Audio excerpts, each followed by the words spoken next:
Мы не можем понять это, объяснить, попытаться рационально объяснить. Это не то, что может вообще уложиться у нас в голове. Невозможно ответить на вопрос, почему болеют маленькие дети. Почему они испытывают ужасную боль и страдания? И почему они умирают так рано, так и не узнав ничего о мире, который мог бы их восхитить? Это невозможно сделать, не стоит пытаться. История Нолана Скали тронула миллионы сердец. Невозможно было равнодушно пройти мимо такого замечательного мальчика, который до последних дней жизни думал только о близких и их счастье. Нолан был маленьким ребенком, когда заболел саркомой полосатых клеток, рак, поражающий мягкие ткани. Казалось бы, невинная простуда и насморк превратились в злокачественную опухоль. Маленькому мальчику было всего 2 года, а ему уже пришлось бороться за свою жизнь, как никому из нас. Малыш был сильным и очень храбрым. Он хотел стать полицейским, а потом столкнулся со своей болезнью. К сожалению, его маленькое тело было слишком слабым, чтобы бороться с ней. Рак разросся в мгновение ока. Он распространился на легкие и атаковал сердце. После 18 месяцев борьбы стало ясно, что малышу остались не месяцы, а дни, да уже даже часы. За борьбой Нолана в социальных сетях следила целая толпа людей, которые поддерживали его как могли, они молились, пытались успокоить его близких. Рут, мать маленького бойца, поделилась отрывком из разговора, который она вела с 4-летним ребенком незадолго до его смерти.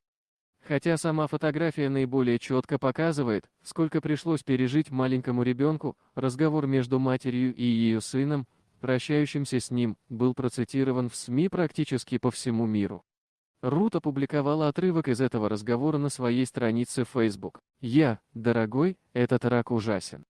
Тебе больше не нужно бороться. Нолан, представляете? Он обрадовался. Нет?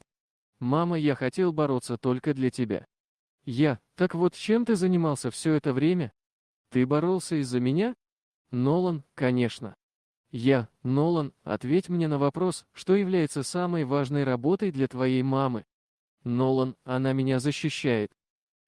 Милый, я больше не могу этого делать.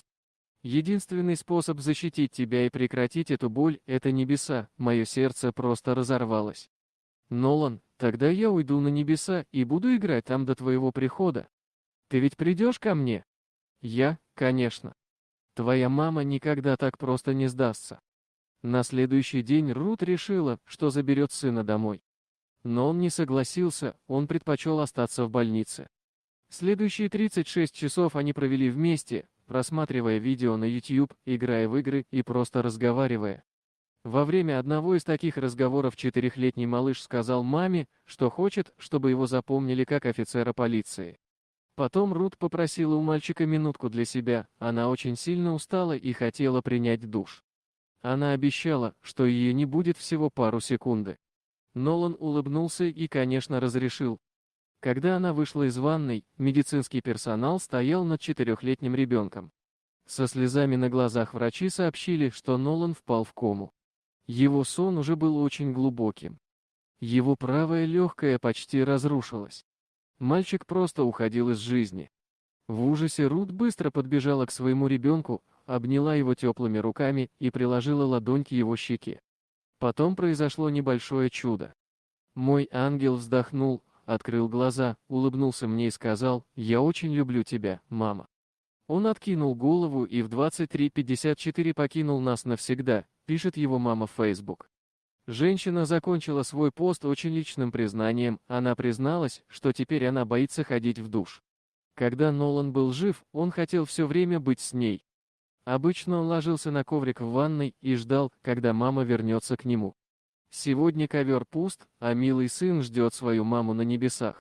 Как он и обещал ей в их последнем разговоре. Дорогие друзья, если вам понравилось видео, поставьте лайк, а также подписывайтесь на канал, где найдете еще много интересного.